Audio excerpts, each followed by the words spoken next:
এই সবগুলোর মধ্য দিয়ে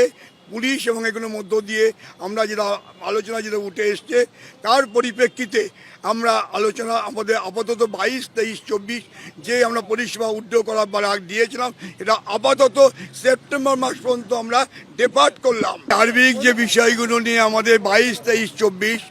যে পরিষেবা বন্ধের যে ডাক দেওয়া হয়েছিল তাতে যে 4টে আমাদের দাবি ছিল। একটা দাবি প্রদীপ বলল পুলিশের বিষয়টা, বাকি যে 3টে যেটা যে কোভিড পিরিয়ডে যে 2 বছর গাড়ি চলতে পারিনি সে বিষয়ে রাজ্য সরকার পুনর্বিবেচনা করছে। সেই সঙ্গে সঙ্গে আমরা যে ভাড়া বৃদ্ধি বিষয়ে যে দাবি দীর্ঘদিন ধরে করে এসেছি সে বিষয়ে একটা আলোচনার পর্যায়ে যাওয়ার চেষ্টা হচ্ছে এবং এই সবগুলোর মধ্য দিয়ে পুলিশ এবং এগুলোর মধ্য দিয়ে আমরা যেটা আলোচনা যেটা উঠে এসছে তার পরিপ্রেক্ষিতে আমরা আলোচনা আমাদের আপাতত 22, 23, 24 যে আমরা পরিষেবা উদ্যোগ করার ডাক দিয়েছিলাম এটা আপাতত সেপ্টেম্বর মাস পর্যন্ত আমরা